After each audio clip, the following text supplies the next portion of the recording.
Mas é exatamente aí onde nós estaremos forjando, através das experiências vividas por estes entes que estão à frente. E aí a dificuldade, porque eu confesso aos senhores que a preocupação deveria ser, e aí eu digo que a diretoria da casa não está de parabéns não tenho nem palavras para dizer.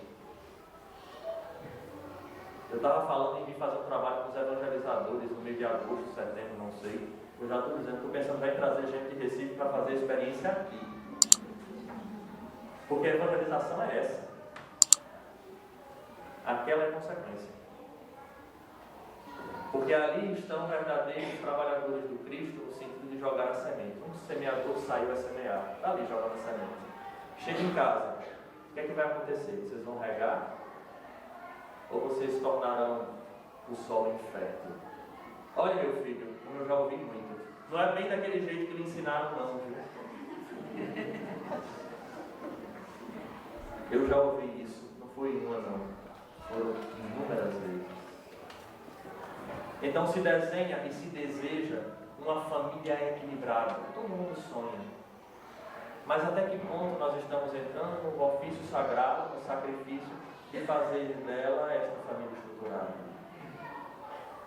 Então essa conversa, muito simples que eu tive, não vim com proposta de uma palestra não. Eu até pensei que a gente tinha preparado um material, mas eu disse, não, Alisson, enquanto está havendo a evangelização, é a evangelização dos pais, mas eu adorei isso de evangelizar os pais. Então, a ideia é por aí, tentar despertar nos senhores só a condição desta responsabilidade, que eu tenho certeza que não fiz aqui nada de extraordinário, porque o que vem sendo feito com os senhores ao longo do tempo, e assim deve ser. Se desejaram ter filhos, vocês já desejaram então entrar no processo da renúncia. Eu passei por uma experiência há 6 meses atrás, e eu vi o quão extraordinário é realmente a estrutura familiar e aquilo que possibilita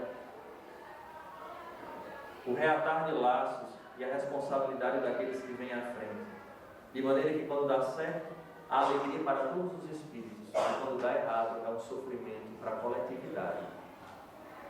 Eu passava por um processo de revisão, porque eu tenho uma doença de base autoimune, que descobri aos 14 anos, que atinge os rins. E o médico dizia, você vai viver com isso, você não morre, você morre com isso, mas não morre disso. E eu passei a minha existência, até 6 meses atrás, numa boa. Corria, jogava bola, pintava, bordava, enfim, tudo aquilo que uma pessoa normal faz. Eis que eu fui fazer uma palestra e senti uma dor de cabeça daquelas. E aí, aferi a pressão, que a nossa vice-presidente é médica, estava 16 por alguma coisa, 16 por 9. Eu disse, está na hora de fazer a minha revisão do problema renal. Eis que ambos estavam parando. Os dois. E aí o médico, de maneira muito gentil, virou para mim e disse, só converso com você quando você fizer uma fístula no braço para você, em breve, não sei quando, entrar em diálise. Foi o recado carinhoso do meu médico, assim, na lata. Só converso com você quando você fizer a fístula, que é aquela condição do braço para fazer a hemodiálise. Não preciso dizer aos senhores que minha pressão estava 16, foi para 19, 20, assim, ó, fácil. Depois eu parei, respirei e disse, bem, se eu tenho que passar essa a cura, a doença é a cura. Muitos amigos de vários lugares, Bahia, do interior da Bahia, Pernambuco como um todo, vamos orar, vamos vibrar, e eu agradeço a todos, inclusive sei que aqui também estiverem, agradeço a todos as vibrações, mas muitos lugares nos desejavam, manda o teu nome e endereço para a gente fazer cirurgia espiritual, para a gente curar, tentar fazer a cura.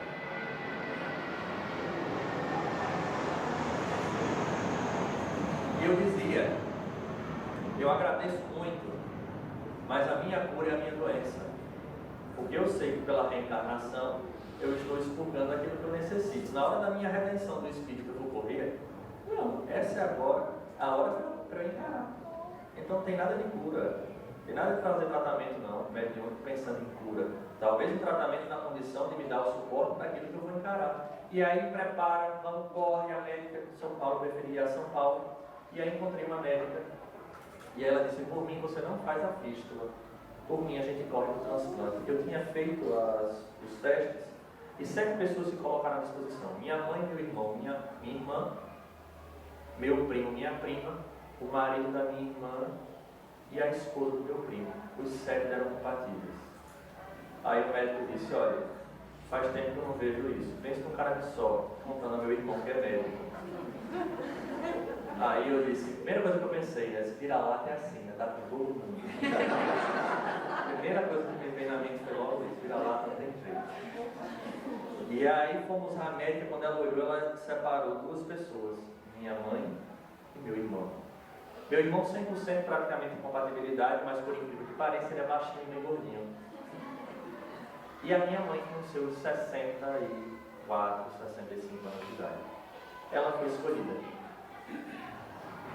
E em um mês exato, nós estávamos dentro do bloco cirúrgico fazendo o transplante. E aí o interessante que me chama a atenção é exatamente para o contexto dessa filiação, porque são coisas que não são obrigadas. E aí eu fiquei pensando, meu Deus, está aí. E os Espíritos disseram, a sua mãe é o seu anjo da guarda encarnado. É essa condição do doar que vai além da possibilidade apenas de dar coisas. E no dia da cirurgia ela usou uma roupa que eu achei estranha, mas passou. E aí minha irmã disse, Alisson, ela usou a mesma roupa que foi lhe receber na maternidade. Eu parei e fiquei a imaginar o que é o sentimento. Sentimento este que na família se encontra como um presente de Deus a todos nós. De maneira que se nós amamos aqueles que realmente estão sob nossa tutela, que possamos fazer um sacrifício, não apenas de dar um rim, de dar um órgão, mas acima de tudo, de dar um norteador para a vida. Porque o rim vai me servir e me serve muito, mas os valores que me colocaram, estes são eternos. Nós possamos meditar em relação a esta responsabilidade de todos, porque realmente Jesus perguntará o que foi feito destes espíritos em forma de filhos que foram dados a cada um de vocês. Pela paciência, muito obrigado, e a gente se coloca à disposição para, caso haja perguntas e respostas. Voto sincero de muita paz e harmonia.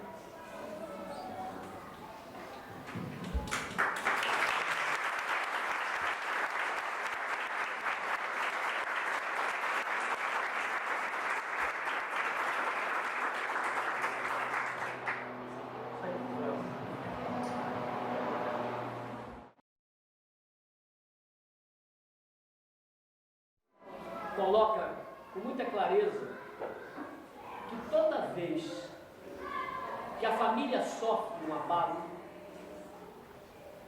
a sociedade sucumbe. Queria que você tecesse comentário a essa observação da benfeitora. Eu gosto muito, já utilizei, acredito, não estou lembrado se é a última vez, mas eu gosto muito de fazer uma analogia, até pelo fato de ser da área de saúde. Eu trabalho num departamento que às vezes eu pego muito paciente vindo de câncer, de outros problemas. E hoje é uma doença que faz com que muita gente tema a história do câncer. Né? O que é o câncer? O câncer nada mais é do que uma célula que se diferencia das demais e entra no processo de mitose. E quando ela não tratada em tempo hábil, ela leva o órgão à falência, levando a pessoa ao fenômeno natural do desencarne. Nós conhecemos no contexto de que a família é a célula máter da sociedade. A sociedade é composta, então, por várias famílias, por várias células. Na hora que uma célula se diferencia, ela vai entrar no processo de mitose. De que maneira? Os filhos daquela família irão gerar novas famílias. De maneira que aqueles valores que foram recebidos nesse processo de educação, da formação do caráter, vai se multiplicar. Ou seja, uma família vai gerar outras 2 ou 3 ou 4, dependendo do número de filhos, e vão levar adiante estes valores, de maneira que quando estes valores são deturpados, a sociedade, esse organismo social, já que as células estão danificadas, vão danificar esse grande órgão social, que é a sociedade, levando essa a sucumbir, ou então também a se regenerar. Daí a responsabilidade de nós, espíritas, e eu falo até de uma maneira mais ampla, é a responsabilidade de todo aquele que tem Jesus como guia e modelo, seja a igreja católica, evangélica, ou o que for. Nós temos a responsabilidade de regenerar a sociedade, e essa regeneração vem da família, porque na hora em que eu imprimo os valores éticos, crísticos, estas crianças vão adiante e vão formar novas famílias com os mesmos valores éticos e crísticos, e numa progressão geométrica nós teremos aí a regeneração da sociedade, porque a família se regenerou em suas bases. Então Joana de Ângeles, se bem que é uma bobagem estar dizendo que ela foi muito feliz, porque ela sempre é muito feliz nas colocações dela, mas aí exige da gente esse contexto que estávamos conversando, essa renúncia, essa coragem de enfrentar esse amor superficial. Por que eu digo amor superficial? Porque em nome do amor você não quer, entre aspas, castigar o seu filho, não quer colocá-lo de castigo, não quer limitar, não quer disciplinar, achando que está sendo feito melhor, e na verdade você está fazendo o pior para si, para a sua estrutura familiar e principalmente para esse filho. Nessa condição que nós passamos, nós tivemos um exemplo contrário de um rapaz, um amigo nosso, um senhor, é verdade, alguns anos atrás, passou pela mesma condição, entrou em diálise, tinha irmãos 100% compatíveis, e o irmão disse: não dou. É obrigatório doar? É claro que não. Não existe obrigatoriedade nenhuma, como a minha própria mãe não tinha obrigação. Mas quando a gente tem um amor que vai transcender da superfície e entra na realidade do que é, você dá de si. É normal, é natural que assim seja, só que estes são valores que são plantados desde cedo. Então, como a nossa sociedade hoje tem sofrido abalos na estrutura da família, então ela reflete no contexto social. E aí a gente tem os problemas que a gente tem aí fora, que na verdade são reflexos do que se acontece nesta célula familiar. Daí a nossa responsabilidade de fazer diferente. E eu acho que o espírita, ele tem por obrigação fazer diferente. É uma responsabilidade muito grande. Eu desejo que vou parar dessas suas palavras. Que foi que eu... Você sempre faz chorar toda vez. Eu estava pensando em visitar, mas acho que não veio mais. E eu prometi que isso ia acontecer e só Você falou, né? Muito bom, Larissa. Muito bom. Deixa eu te falar uma coisa. A gente sabe que a infância é exatamente esse período que você se apaixona.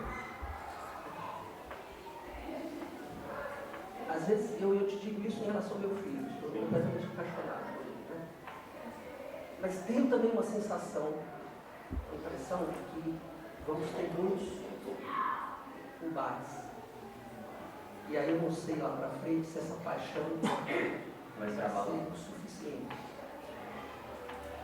Como lidar com isso? É interessante.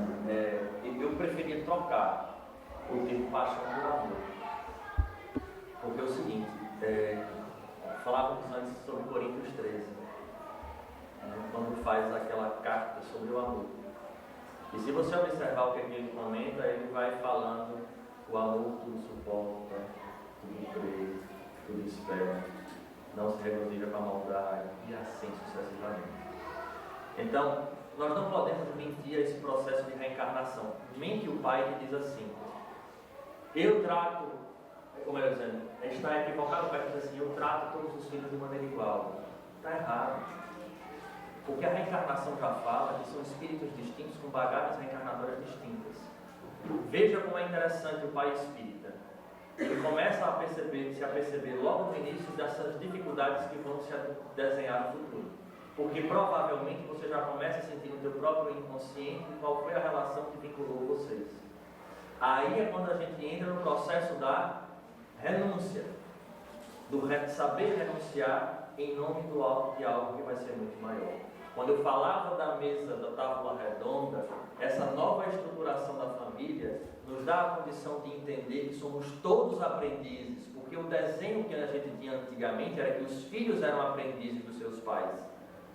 E a doutrina espírita traz que, na verdade, ali são espíritos, e muitas vezes alguns até mais evoluídos em algum campo do que aqueles que são os tutores, que está sendo dada a oportunidade de exercitar e aprender mutuamente. Então, na hora em que eu começo a me aperceber que a gente vai ter muitos embates, se faz necessária a condição do processo educativo preventivo. A pergunta é: estes embates se darão em que campo? Esse é um ponto que tem que ser observado. Porque tem que ser tratado de maneira muito técnica. Está sendo irreal isso. Eu percebo que a gente está se chocando em relação à condição da disciplina, em relação à questão da educação, em relação a determinado assunto. Pronto. Ótimo. Descobriu que assunto é esse? Vamos trabalhar. Trabalhar de que forma? Primeiro, saber quais são as suas reações relacionadas a esse assunto. De que forma você está respondendo? E o que é que mexe tanto com você? Porque uma coisa que acontece quando o filho vai crescendo é que ele percebe que o pai não é tão super-homem assim. E aí é quando deve haver o aprendizado para as duas partes. O pai não quer descer do pedestal. E o filho não aceita que o pai não desça porque o erro está ali, é evidente. Então é a condição de exercitar a humildade. Até que ponto você está certo? Até que ponto o seu filho está certo? Daí o diálogo ser fundamental, porque é esse momento da discórdia que é o momento do diálogo e não o momento do conflito em si. Quando o filho diz assim: você disse para mim que eu não devia mentir, e você mandou eu falar que você não está em casa. É necessário o pai sentar e explicar realmente, e tem aí o que está acontecendo. Meu filho, eu lhe disse isso, mas eu me equivoquei. Até que ponto os pais estão preparados para assumir o erro diante dos seus filhos? Então, essa é a medida preventiva. É você colocar no seu filho que ele realmente se depare com a verdade, que ele se desiluda com você. Tem pai que não aceita isso, mas é a melhor coisa. Quando o filho se desilude com o pai é muito bom, mas desiludir de uma maneira positiva. Não é o pai dizer que não faz determinada coisa e ele vai lá por trás e faz. Não, mas é ele mostrar ao filho que ele não é aquele super-homem, que ele tem limites. E quais são os pais que mostram os seus limites? Não tem, porque quando vai chegando, o filho se apercebendo do limite do pai, ele prefere manter aquela posição, e aí gera conflito. Então acredito que a condição de saber em que ponto se encontra, qual é o ponto crucial dessa discórdia. Segundo, qual é a sua conduta. Vamos ter coragem de autoavaliar-se, porque nós espíritas gostamos de prescrever muita coisa, mas na hora de sermos avaliados por nós mesmos, a gente não gosta muito não. O espelho que a gente usa é aquele que as mulheres usam no carro, do batom pequenininho. Só vê aquele que a gente quer, para não ver o todo. Mas é verdade. E o terceiro, não perder essa oportunidade. Na hora que você tiver um conflito, é esse o momento do diálogo. Jesus só educava na hora do conflito. Nós usávamos o exemplo daquela passagem da adúltera. Ele aproveitou para lecionar todo mundo ali. Aquele que estivesse em pecado, atire a primeira pedra. Ele ensinou a todo mundo, depois foi ensinar ela. Então o momento do conflito é um momento crucial dentro da família, porque é esse onde a gente vai poder enxergar as coisas como estão e como nós estamos sendo observados por aqueles que estão sendo os nossos tutelados. Porque é ruim demais quando a gente se depara que a gente tem uma imagem do outro diferente daquela que a gente faz da gente. Mas rapaz, eu me acho tão bonzinho. E aí o filho vem lá e bota o dedo na ferida. Aí faz assim: você não é isso que você está pensando que é, não. Eu estou enxergando você assim. É esse o momento crucial. Então, conhecer o ponto, fazer autoanálise e dialogar mostrando os seus limites, para a criança aprender desde cedo que os pais também têm as suas necessidades de tolerância, de compreensão e de auxílio mútuo. Por favor, gostaria também de deixar aberto para aqueles que quiserem complementar, se sintam à vontade, inclusive o senhor Fabiano. Tá? Não vim aqui como o dono da verdade, não. A gente está numa grande conversa. Aquele rapaz ali. Hoje, né, não é uma dificuldade nossa, mas é uma dificuldade, acho que da humanidade nesse momento que tudo acontece de uma maneira de transformação muito rápida.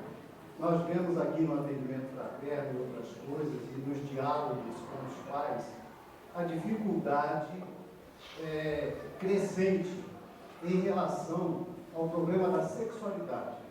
Não estou aqui me referindo à homossexualidade, não, estou dizendo ao trabalho com a sexualidade de uma forma geral. E isso tem se refletido muito como um quadro de angústia em muitas situações, né, que se refletem no sofrimento do dia a dia. E aí eu gostaria de que você falasse alguma coisa, assim, colocasse algo em torno desse momento que a gente passa, que é uma dificuldade de alguns entendimentos nossos. Esse tema, aonde quer que a gente ande, as pessoas toquem, e eu acho fundamental, principalmente falando para pais. Vamos ser verdadeiros como a doutrina espírita nos convoca. O primeiro ponto que eu acho difícil da sexualidade é porque pouco nós trabalhamos esse assunto. E eu estou falando pouco nós trabalhamos, não é no contexto de coletividade não, eu estou falando pouco nós trabalhamos esse assunto dentro de nós. Porque ainda está incrustado dentro da gente essa condição de que a vivência e a educação da sexualidade, a partir desse contexto lá de trás de Adão e Eva, já é um problema. A gente aprendeu que sexo é pecado, que aquilo ali tem as suas inúmeras limitações. Eu não aprendi isso não. Trazemos no inconsciente, isso é muito claro. É tão claro que é aquele exemplo, muitos já ouviram falar que uma vez duas crianças sentadas com os pais, né, numa mesa, e disse: mamãe, o que é virgem? A mãe ficou vermelha, né? E agora, para uma criança de 7 a 8 aninhos de idade, a mãe, o que é virgem? Aí ela ficou, olhou para o marido então vira logo o rosto, porque isso é assunto de mulher. Não é assunto de homem, não toca nesse assunto, vai conversar com sua mãe. Veja bem, filhinha, olhe, assim, aí o outro vira e faz: mamãe, e o que é extra virgem?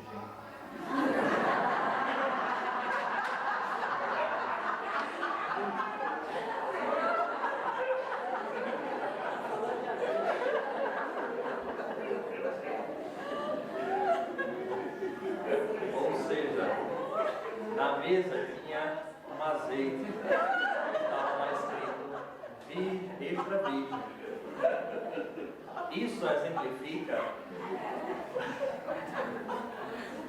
Isso exemplifica os nossos conflitos. E é tão verdade que esses conflitos hoje, como a gente está numa sociedade de tanta permissividade, que as pessoas, como não se educam, colocam para fora de toda maneira. E aí a gente tem uma sociedade altamente permissiva que joga na TV, na rádio, nas revistas, essa condição. Então, educação sexual, sexualidade é algo que deve ser trabalhado desde cedo. E as crianças darão todas estas oportunidades. Primeiro, vamos trabalhar isso nós. Isso é um ponto. Tirar esse mito de que tem pecado, de que está errado. Não tem nada demais. Isso se faz necessário porque se não houvesse um estímulo natural à condição da vivência da sexualidade, nós não estaríamos conversando aqui nesta manhã, porque ninguém ia estar aqui, porque não haveria procriação. Agora, é necessário que a gente saiba nortear, porque o que a gente está caindo quando se fala em educação sexual é deixar que essas crianças entrem em contato com um universo que ainda não é natural e dentro do tempo dessas crianças. Então ela entra em contato com mulher vira objeto. Então essas mulheres que se apresentam nas televisões, nas revistas e etc. Isso não é educação sexual, isso é libertinagem.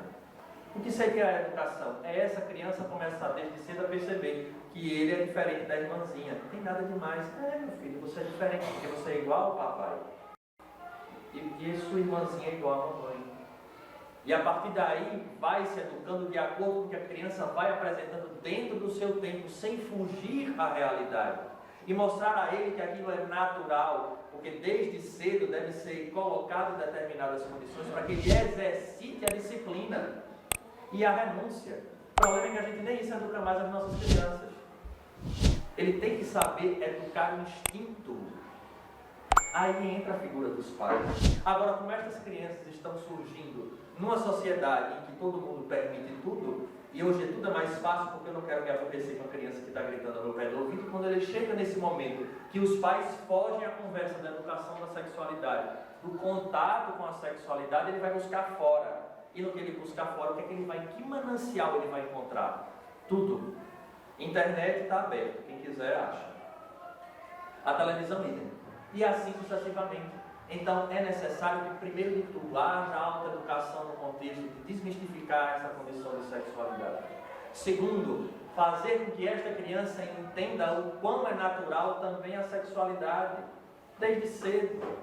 Terceiro, dar a ele o sentido de disciplina e responsabilidade, quando ele perceber que aquilo que ele age, ele tem as consequências, e os pais não suprimirem essa consequência, ele vai crescendo sabendo que o que ele faz tem resultado. Então ele começa a chegar no momento em que você vai conversar abertamente dentro daquele nível e mostrar que se faz um mau uso, que isso que acontece na sociedade é um mau uso. É o desequilíbrio, é a deseducação. Olha, meu filho, não é isso. Uma vez pegaram o Chico Xavier assim, entregaram a ele uma Playboy, para que ele visse qual era o resultado, o que é que ele achava. Diz que ele foi e folheou a Playboy inteira. E eu fico pensando quantos espíritas, inclusive expositores, se pegassem uma Playboy, que é isso?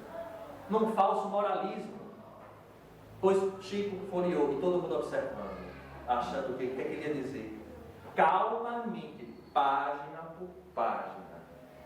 Quando terminou, ele fez: como é lindo a obra de Deus.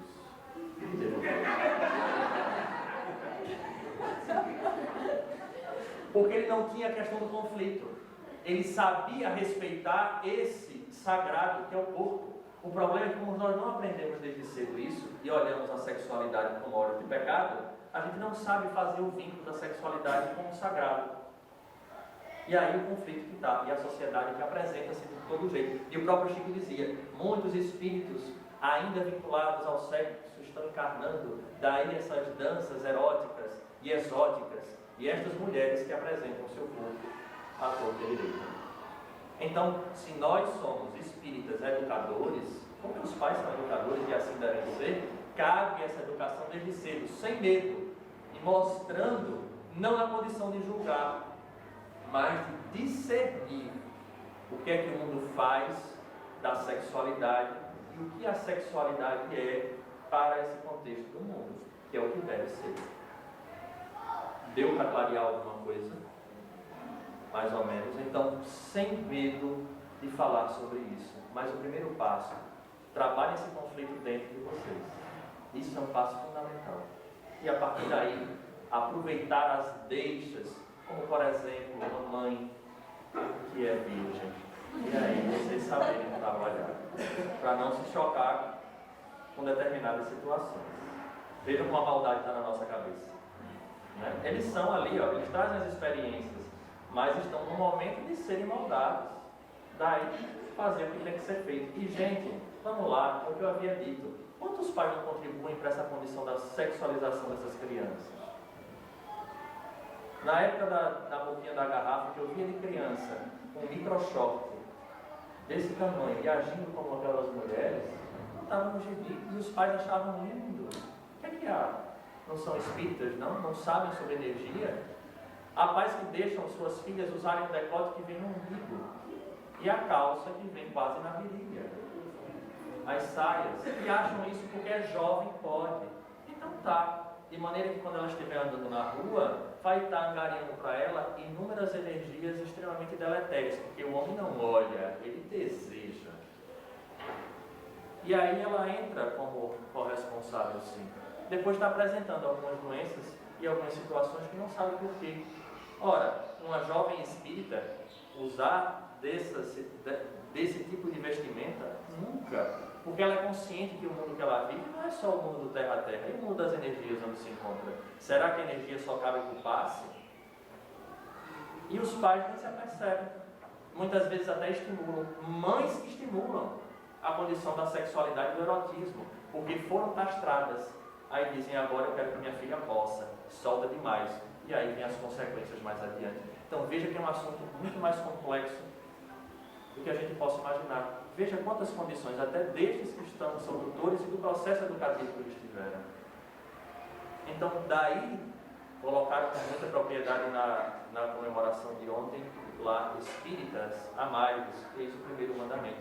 Instruí-vos, eis o segundo. Aí, a instrução, conhecer esse universo que nos cerca, o mundo da materialidade, o mundo das energias, que aí a gente vai fazer um completo e um complexo, de maneira a dar a estas crianças um norte. Ah, mas a minha amiguinha pode. Lamento, mas você sabe que isso não é o melhor para você. E vamos ter coragem, tá, gente? Porque hoje tem uma febre de filhos que mandam nos pais. Eu nunca vi isso na vida. Tem crianças que mandam e comandam, que é uma coisa fora do comum. Porque agora não pode mais, porque vai causar um trauma na criança. Meu Deus, eu devia ter feito terapia então, até hoje. Eu acho que não é uma pergunta, mas deixa eu se preocupar. Essa palavra eu acho que é muito importante. Quando você fala coragem, né? Quer dizer, a gente, nesse exemplo que você deu da sexualidade, a gente se aperceber de certas coisas, e naquela questão do ter, acho que dá para ouvir? Aquela questão do ter, que eu sempre insisto aqui, e converso com a minha esposa, a coisa dos brinquedos. Né?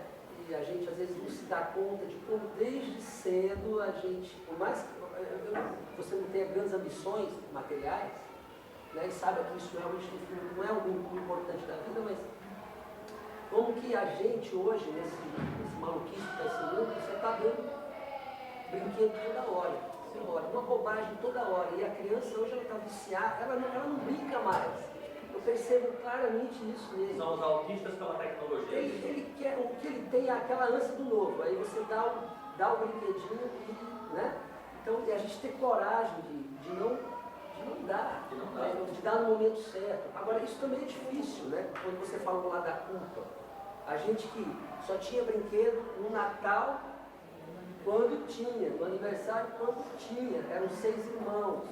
Aí você, puxa vida, ele quer o brinquedo, puxa vida. É uma bobagem, é o Kinder Ovo. Então ontem eu não tive coragem, confesso, perdi a coragem. Papai, não sei o que, é surpresa, eu vou te dar um chocolate. Não, então me dá um Kinder Ovo. Aí pega o chocolate, joga fora e abre aquele negócio para ver o que tem dentro, dali 2 minutos ele joga fora também, né? Quer dizer, a gente se atentar para isso. Né? Aí é quando eu digo que o desafio não é lá dentro, está aqui. O trabalho é você fazer isso aí. É a auto-evangelização. É perceber, João, que você está aí com 6 irmãos ganhando presente só em Natal e está bem formado. Então, o que eu fico vendo é isso, é que nós estamos nos perdendo por determinadas situações. Quer ver uma coisa? Se fala em espírita, né? Vamos lá, leva para o centro e tudo mais. Agora, filho, faz o seguinte, dê um presente, dê um desses seus brinquedos que você não usa mais para... Não, não dou não. Mas se você não exercita, se o pai não exemplifica, eu convivo com crianças que têm um armário cheio de brinquedos, eu digo para a mãe, não, ele ainda usa nada.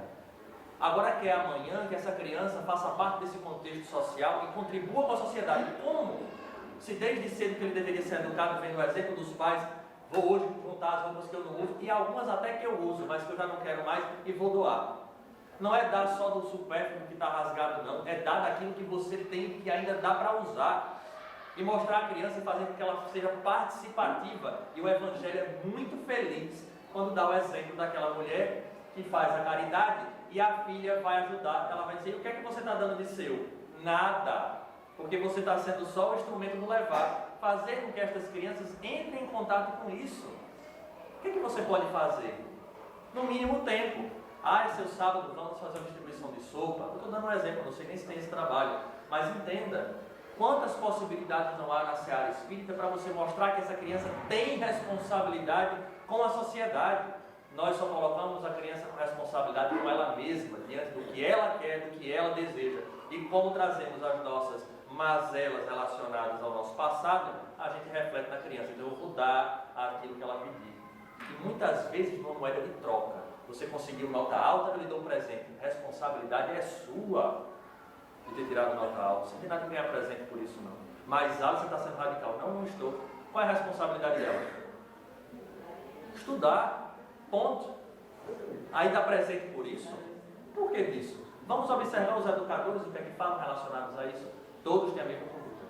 E Samitiba, inclusive, que hoje é muito reconhecido, fala por que vai premiar por algo que é responsabilidade dessa criança. Então nós às vezes caímos e preparamos esse adulto do amanhã, que vai querer as suas trocas. Hoje é um brinquedo, amanhã será outras coisas. E para alcançar os seus objetivos vai utilizar dos mais diversos métodos para alcançá-los. Daí é necessário que os pais estejam muito cientes, marido e mulher, para que o discurso de um seja a realidade do outro. Esse negócio de pedir a um, ele diz não, vai na mãe, tá bom, de um jeitinho, só fragiliza. E não está ajudando em nada. Seguindo nessa mesma linha, eu também sou educador e também educo adultos, e é muito difícil, muitas vezes, inevitavelmente, mesmo sem querer, e sabendo também que não tem toda a capacidade para isso, me coloco no papel de tutor, para desenvolver questões éticas, dentro não só do conhecimento tácito, mas também das questões éticas.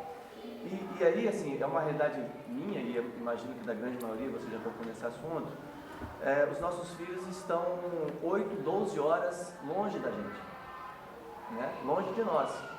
E da mesma forma como não existe só o tutor pai e mãe, existe o tutor externo também.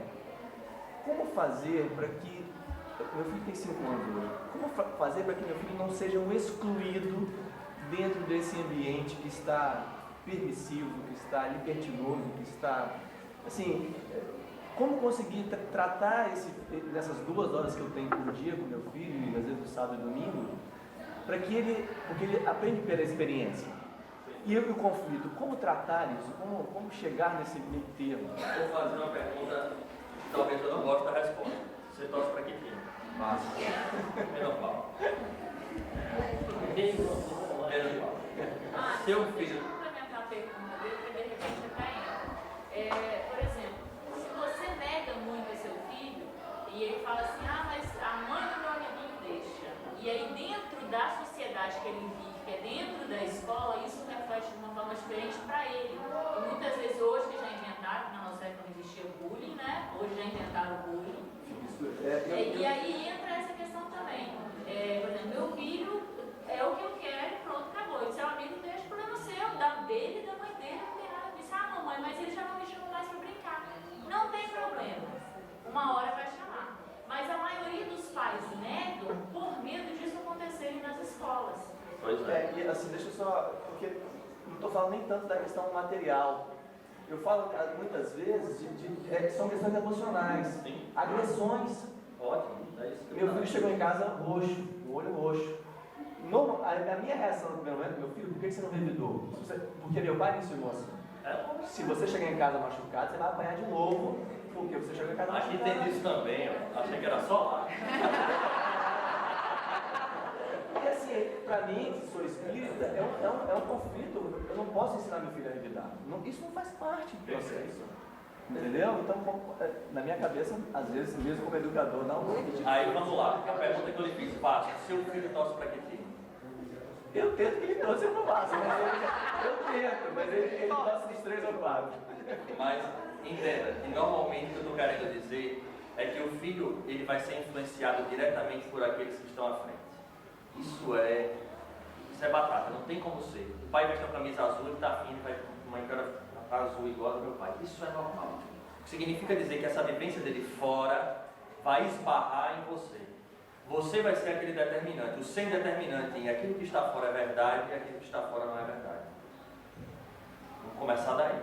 Por isso eu digo que o pai tem esse contexto da conduta. Na hora em que eu vivo ali e vejo para ele e olho para ele, ele não faz o que os outros fazem, eu começo a ter a tendência de segui-lo, porque afinal de contas existe um vínculo espiritual e biológico com você. Esse é o primeiro ponto. Segundo, a proposta de Jesus, ela não é uma proposta de coletividade, não. E aí é onde entra o fato que eu havia dito, repito e vou segurar isso até o fim da minha existência. Quando Jesus convida a segui-lo, ele disse, toma a tua cruz e segue. Ele não disse assim, vai ser maravilhoso, fácil demais. Eu vou dar um exemplo. Eu vivi a minha faculdade, e todo mundo sabe aqui que faculdade é um meio onde exatamente a curtição começa, de verdade. Né? Porque no colégio existe, mas não existe ainda. Porque a faculdade você entra na maioridade, tem toda aquela situação do universitário. E eu posso dizer aos senhores, sem receio, não me coloco na condição de ser melhor que ninguém, repito. E era até por condições físicas que eu digo assim, porque a faculdade de Recife é muito distante da minha casa, pelo menos eu voltava de ônibus, eu preferia voltar para casa do que ficar num bar com os amigos que bebiam, já que eu não bebia, além do que eu tinha reunião mediúnica no final da tarde da sexta-feira. Mas eu não era chamado para sair. Eu não tinha os colegas de conviver, de brincar dentro daquele padrão de normalidade, mas eu não convivia com aqueles verdadeiros que saíam, no final de semana estavam, iam para a praia, e etc, e etc. Porque Jesus havia dito, carrega a tua cruz e segue. Então, o que acontece? É essa coragem que os pais têm que ter. A pergunta é, o que é que a gente vai ganhar colocando os nossos filhos em contato com esse contexto de sociedade? Se a gente está procurando a mudança, se o meu filho entrar na massa, qual é a mudança que a gente vai promover? Nenhuma. Mas você chegou com o olho roxo, não tem problema, você é pai, você vai com ele à escola, você vai falar com o diretor da escola e dizer o que aconteceu e exigir as providências. Não é porque é espírita que a gente vai deixar correr solto, não. Jesus, quando esbofetearam ele, porque ele respondeu ao sumo sacerdote, ele volta-se para o soldado e pergunta a ele, por que me bate se eu não te fiz nada? E os espíritos dizem que o cara ficou pálido diante da pergunta de Jesus. Porque eu imagino um homem daquela envergadura fazendo uma pergunta diretiva dessa, olhando nos olhos, por que me bate se eu não te fiz nada? Mostrando que essa história do a outra face tem um outro sentido, que nós já sabemos, que eu não vou explorar. Mas como educadores, nós não podemos estar preocupados com o que a sociedade vai achar nesse contexto. Porque a mãe da coleguinha deixa.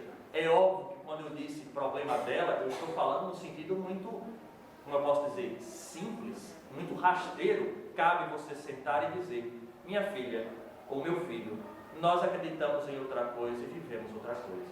Se a mãe dele deixa, a mãe dele acha que aquilo é o certo, mas nós não achamos. E enquanto você tiver essa condição de poder mandar, você vai colocar a sua ordem, a sua disciplina, aquilo que você acredita no seu ideal. Porque tem pais que dizem assim, eu vou deixar correr solto. Por exemplo, no campo da religião. Quando ele crescer, ele decide o que ele quer. Pode ficar certo, ele não volta para a religião. Tem que ter um norteador desde cedo. Então é essa coragem que falta a muitos pais. De ver que a sociedade não é o local. Sabe por quê? Existe uma lei dentro do Espiritismo que nós conhecemos como lei da afinidade. Você não vai ter talvez amigos dentro do colégio, mas você vai ter amigos dentro da casa espírita. E quando chegar o final de semana, vocês vão poder compartilhar. Vai para a casa do amiguinho, porque sabe que aquela família, sabe que aquele menino, sabe que aqueles espíritos compartilham da mesma educação, do mesmo ideal. Então, não é, entenda, o seu conflito é, eu não queria que meu filho sofresse as consequências, mas aí eu pergunto, esse é um momento apenas de separar o joio do trigo. Hoje eu tenho os meus amigos, que todos compartilham aquela minha realidade. Eu tenho um grupo de jovens hoje, que voltamos a nos reunir e estamos preparando agora a ajuda à seca do Nordeste. Estamos nos encontrando e fazendo um projeto para ajudar todos os profissionais liberais. Não é ONG, não é nada. Apenas pessoas que se reconheceram ao longo do tempo, desde a juventude espírita. Então, o que você quer dar ao seu filho? Se é o melhor, permaneça com essa condição. Um exemplo prático para a gente encerrar esse ponto é Joana de Cusa, que o filho gritava, mamãe, me ajuda, para não morrer queimado. E ela morreu e fez com que o filho morresse queimado diante da condição de servir ao Cristo. É a mesma situação dos pais hoje. Estão sendo convidados a melhorar e colocar na sociedade. E devem permanecer nessa conduta com Cristo e pelo Cristo. Esse é o papel. Eu sabia que tinha uma coisa errada comigo, sabia? Você falou, eu já fiquei mais tranquilo, porque eu sou Botafogo e meu filho é Flamengo. Então, já sai daqui com o peso. Isso já é um exemplo de espírito já superior.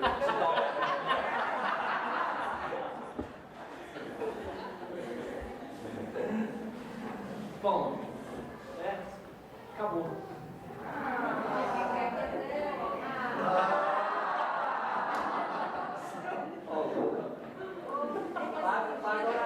Paga o bônus hora extra para os evangelizadores, a gente fica precisando É por isso que ele se filiou à casa, agora tem um contrato assinado, compromisso, etc. Gente, Alisson, obrigado mais uma vez por essa forma carinhosa clara, elucidativa, que sempre atrai e nos incentiva, né, a refletir sobre esse tema, sobre a família e tantos outros. Mas tem mais. Hoje, às 16 horas, família como instrumento de redenção espiritual. E amanhã, às 18 horas, Centro Espírita, o Rumo da Felicidade. Então o convite fica extensivo aí a todos vocês para voltarem mais tarde, voltarem amanhã, trazer seus amigos, seus vizinhos, seus pais, seus irmãos. Afinal de contas, nós estamos vivenciando um momento muito especial da nossa casa, que é comemorar 30 anos com esse entusiasmo, com toda essa energia, com todo esse disciplinamento, buscando sempre melhorar as nossas condições de educação espírita. A gente faz a prece? Então vamos nesse instante, mais uma vez, agradecer a Deus, Pai de amor, de misericórdia, aos amigos espirituais que conduzem os trabalhos desta manhã, que conosco estiveram a higienizar esse ambiente, propiciando a paz, a tranquilidade, a serenidade, dos ensinamentos aqui recebidos e que certamente servirão a uma reflexão mais profunda acerca das nossas competências e todas as responsabilidades que assumimos. E agradecer em especial a Jesus, o amigo, o mestre querido e o irmão maior, que está sempre a velar por cada um de nós, em todos os instantes das nossas vidas, trazendo-nos conforto e alegria, e a essa doutrina maravilhosa de regeneração e de progresso, que traz a cada um uma esperança nova, de reviver hoje de forma melhor do que fomos ontem. Que essa paz que experimentamos nesse instante tenha morada permanente em nossos corações e que possamos dividi-la com todos aqueles que encontrarmos ao longo dessa semana. Obrigado, Pai, por esses instantes de paz e de serenidade. Ajude-nos a levar estas mensagens às pessoas que precisam de consolo, esclarecimento e motivação. Contribua para um mundo melhor, com pessoas saudáveis da mente, corpo e espírito.